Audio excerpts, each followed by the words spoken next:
انسانان همیشه په بیړه کې دي، غواړي پوه شي چې راتلونکي کې څه کیږي. تاسو انسانان له داسې شیانو سره ډیره مینه لرئ او د فالبینو د محبوبیت اصلي وجه هم همدا ده.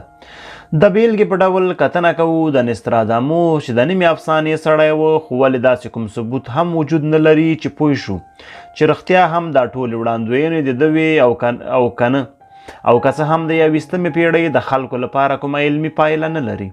خو ولې نستراداموس یو کیمیاګر و.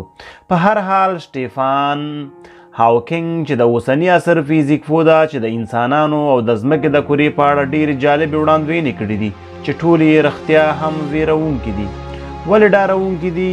دا ډار دلیل یې اوس زه درته وایم. په نړۍ کې د نفوس ډېروالی، ډېر ساینس پوهان په دې باور دي چې په ټوله نړۍ کې د انسانانو نفوس ډېر ده او د خلکو امیدونه ژوند ته ډیر دي. ټکنالوژي او طبابت د پرمختګ په حال کې ده. له تیرو وختونو د انسانانو تعداد په زیاتېدو ده او دا مسله د ځمکې په کورې جدي تاثیرات لري. سټیفان هاوکینګ هم همدا ډول نظر لري چې فیزیک پوه څو ځله دا خبره تایید کړې ده چې د نفوس ډیروالی به د بشریت په نابودۍ کې تر ټولو مهم رول ولوبولی شي. منم چې د ساینس پوهانو ټولې وړاندوینې به رښتیا نه وي. اوس هم څه کم 8 میلیارده نفوس په نړۍ کې ژوند کوي، خو کله چې 11 میلیارده شي نو دا به خطرناکترین نقطې ته ورسیږي چې دا په 2030 کال کې ممکن ده. دا خبره هاوکینګ په خپل یو مرکه کې کړې وه چې د تغییر وړې هم نه ده ګڼلې. د پوهانو په نظر که چیرته دا واقعه پیښه شي نو د ځمکې کره به بیخي خرابه شي او ژوند کول به ناممکن شي. د انسانیت د نسل د نابودۍ نه د خلاصون یوازې لاره دا ده چې په نورو سیارو ته مهاجرت وکړو او په ډیر کم وخت کې ځان لپاره یو نوی استوګنځای پیدا کړو. منم چې تر 2030 کاله پورې ډیر وخت پاتې ده، خو ولې انسانانو تر اوسه پورې دومره پرمختګ نه دی کړی چې دوی د ځان لپاره کومه بله سیاره پیدا کړي وي چې هلته د راتلونکي تګ پلان وي. په 2019 کال کې هاوکینګ د نړۍ خلکو ته اخطار ورکړی چې په کومه موده کې انسانان باید د نه نابودېدو لپاره ځان ته نوی استوګنځای پیدا کړي، خو ولې هیڅ کوم کار او کوښښ ورته ونه شو. ممکن ده چې په راتلونکي کې موږ دومره وخت ونه لرو چې کومې بلې سیارې ته سفر وکړو او هلته بشریت له نابودۍ وژغورو. آسماني تیږه یا هم شهاب سنگ یو له وړاندوینو نه دا هم ده چې یوه آسماني ډبره به په آخره زمانه کې زموږ د نړۍ په لور راځي او له منځه به یې وړي. دا چې په خیالي کلونو کې را روانه دومره ډارونکې نه ده، ځکه هر کال داسې ډېر خبرونه د آسماني تیږې په اړه اورو چې ځمکې ته په نږدې کېدو ده. ځمکه خپلې آخرې ته په نږدې کېدو ده. خو که رښتیا اوس ډېر انسانان په دې باور نه لري، خو سټیفان هاوکینګ په دې باور و چې نړۍ به له منځه ځي، چې موږ هم فکر نه شو کولی او واپسي لاره یې هم وجود نه لري. ساینس پوهان لا دمه تر دې دمه په دې باور دي چې انسان محکوم په مرګ ده، خو یوازې یوه پوښتنه باقي پاتې کیږي چې آسماني ډبره به کله له ځمکې سره ټکر کوي او دا اوسنی تمدن به څنګه له منځه وړي، ځکه چې دا پیښې مخکې هم شوې وي او راتلونکي کې هم ممکن ده. ساینس پوهانو تایید کړي د فیزیک له نظره 1000 یا 10,000 کاله وروسته به دا نړۍ نابوده شي او دا نابودي به په یوه فاجعې بدله شي. نو ځکه سټیفان هاوکینګ هم په دې اصرار کوي چې پوهان باید په دې لټه کې اوسي چې په کومه بله سیاره کې د بشریت د پاتې کېدو لپاره ځای ومومي. یوازې له همدې لارې انسان کولی شي چې ځان له بحرانه خلاص کړي او ځان له نابودۍ وژغوري.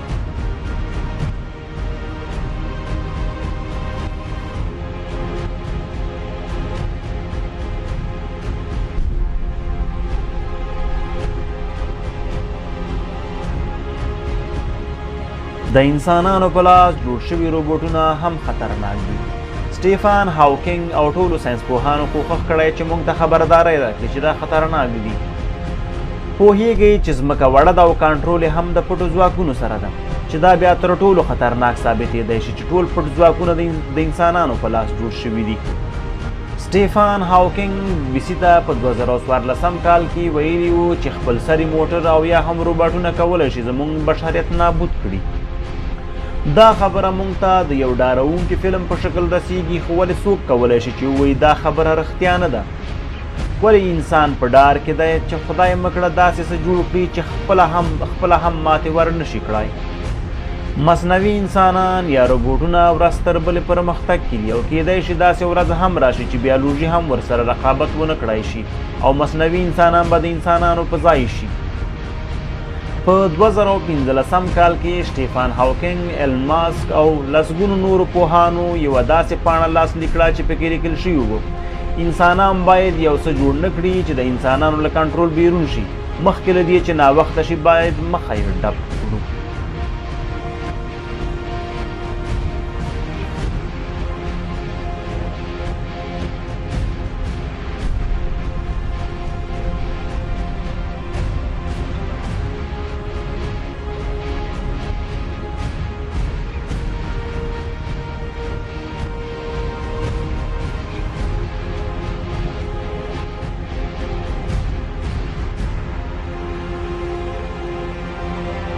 ماشیني انقلاب حقیقت لري؟ دا مسله زموږ لپاره ګټوره هم ده، خو په راتلونکي کې دا یو جدي ګواښ هم کیدای شي، ځکه هره ورځ ماشیني انسانان په نورمالو انسانانو مسلط کیږي. دا چې موږ په فلمونو کې لیدلي هسې روبوټونه نه دي، خو ولې څوک پوهیږي؟ سټیفن هاوکینګ په 2001 کال کې یو مصاحبه کې د برېښنایي انجینرۍ ته اشاره کړې او ویلي و موږ کولی شو چې انسانان آماده کړو، خو دا 18 کاله وخت نیسي.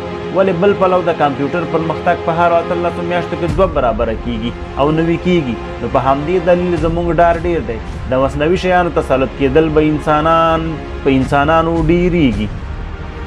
د ساینسپوهانو په باور لري نه ده چې دا ټول شیان په رښتیا بدل شي، خو څېړونکي بیا په دې باور نه دي او وایي چې ټکنالوژۍ لا تر اوسه دومره پرمختللې نه ده چې دا کارونه ممکن شي. د بیلګې په ډول رولو کارپنټر د مصنوعي فکر جوړونکی په دې باور دی چې دا لسګونه کاله وخت نیسي تر څو دې ټکي ته ورسیږو چې موږ د مصنوعي ذهنونه جوړ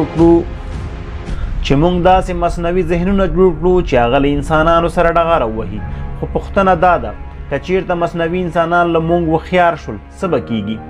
نشو کولی خط پرې کش کړو او هیر یې کړو او نه پوهیږو چې دا ماشینونه به له موږ سره څه ډول چلند کوي. موږ به نالیدلي نیسي، موږ سره به مرسته کوي او که نه موږ به ټول نابود کړي.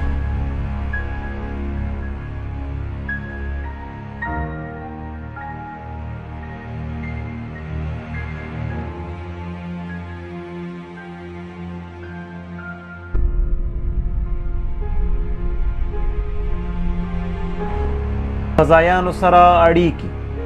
ډیر انسانان له فضایانو سره په اړیکې فکر کوي.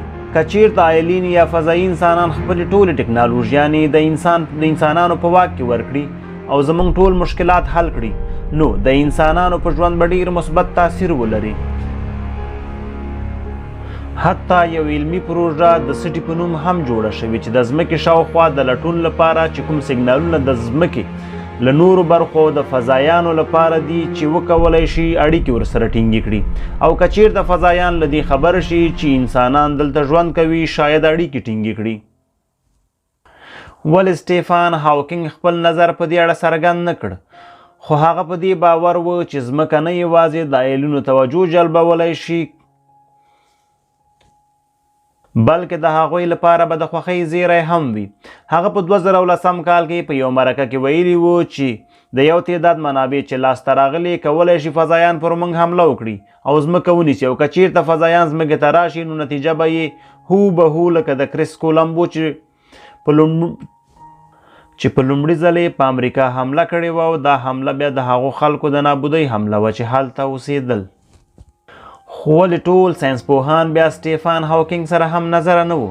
د بیلګې په ډول سیت شوسټیک د کالیفورنیا له انسټیټیوټ څخه وویل چې دا ډار ټول بې دلیله ده. که فضایانو د اطلاعاتو منابع لاسرسی درلود، بله دا چې موږ اطلاعات خپاره کړو یا یې خپاره نه کړو، کولی شول نورې ټولې سیارې پیدا کړي او کولی شول چې موږ هم میلیارد کال مخکې پیدا کړي. خو په دې دلیل موږ نه یو پیدا کړي، شاید دومره بد هم نه وي.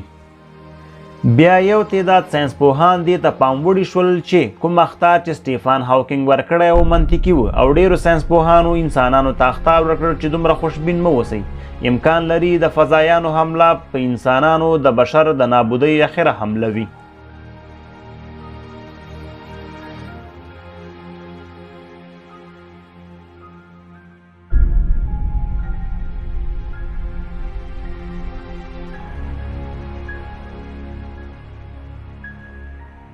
ځمکې ګرموالی. هاوکینګ ویلي و تر ټولو جدي ګواښ د بشریت لپاره د ځمکې ګرموالی ده او له ټولو خلکو یې هیله کړې وه چې ګرم ژمي ته مه خوشحالېږئ ځکه دا د یو سترې فاجعې شروع ده او له دې ډار ولرئ که د ځمکې ګرمي هغه نقطې ته ورسیږي چې بیرته واپسې لاره نه وي. ولې د وخت په تېرېدو سره د انسانانو تګلارې ځمکه نوره هم له سختو فشارونو سره مخ کړې ده.